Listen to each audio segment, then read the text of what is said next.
It's nominating you for the Peace Prize, which is well deserved, and you should get it. Nobel शांति पुरस्कार के लिए Israel ने भी ट्रंप को किया नॉमिनेट। व्हाइट हाउस में मिले नेतन्याहू, बोले कमेटी को चिट्ठी लिखी है। पाकिस्तान के बाद अब इजराइल का ट्रंप प्रेम। गाजा में संघर्ष विराम की कोशिशों के बीच इजराइल के प्रधानमंत्री बेंजामिन नेतन्याहू अमेरिका पहुंचे, जहां उन्होंने व्हाइट हाउस में अमेरिकी राष्ट्रपति डोनाल्ड ट्रंप के साथ एक खास मुलाकात की। ये मुलाकात किसी आम राजनयिक बैठक जैसी नहीं थी। ना तो प्रेस को बुलाया गया और ना ही कैमरों के सामने लंबी बातचीत हुई। इसे प्राइवेट डिनर का नाम दिया गया, लेकिन इसके पीछे की रणनीतिक सुगबुगाहट बहुत कुछ कहती है। बैठक की शुरुआत में ही नेतन्याहू ने ट्रंप को एक दस्तावेज सौंपा, जिसे उन्होंने नोबेल शांति पुरस्कार के लिए नामांकन का पत्र बताया।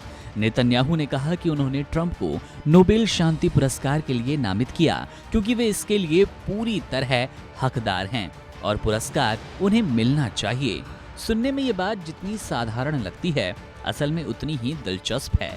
ये वही ट्रंप है जिन्हें पहले पाकिस्तान की ओर से भी नोबेल के लिए प्रस्तावित किया गया। अब नेतन्याहू की इस पहल ने ये सवाल खड़ा कर दिया कि क्या नोबेल के लिए लॉबिंग अब डिनर टेबल से शुरू होगी। ट्रंप ने इस मौके पर खुद को शांति दूत साबित करने में कोई कसर नहीं छोड़ी। उन्होंने पत्रकारों से बातचीत में कहा कि उन्होंने कई बड़े संघर्ष रोके, खास तौर पर भारत और पाकिस्तान के बीच संभावित युद्ध को उन्होंने ट्रेड के जरिए रोक दिया। ट्रंप के अनुसार उन्होंने दोनों देशों से साफ कह दिया था कि अगर युद्ध हुआ तो अमेरिका उनके साथ कोई व्यापार नहीं करेगा या इस तरह की बातचीत हुई। ट्रंप का कहना है कि वे शायद परमाणु युद्ध के करीब थे और इसे रोकना बेहद जरूरी था। इधर नेतन्याहू ने भी अपनी बात रखी। उनका कहना था कि गाजा को जेल नहीं, खुली जगह होना चाहिए। उन्होंने कहा कि जो लोग वहां रहना चाहते हैं वो रहें, जिन्हें जाना है वो बेहतर विकल्प की तरफ जाएं, उन्हें मिलने चाहिए। इसके लिए अमेरिका और इजराइल मिलकर ऐसे देशों की तलाश करे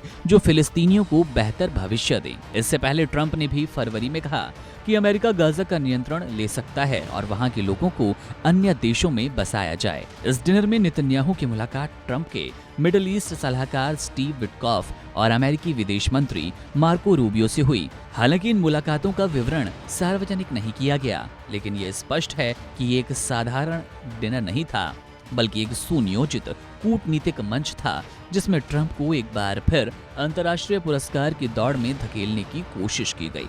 नोबेल पुरस्कार की राजनीति अब इतनी निजी और आत्मीय हो गई कि वो व्हाइट हाउस के ड्राइंग रूम से भी संचालित हो रही है। Subscribe to One India and never miss an update. Download the One India app now.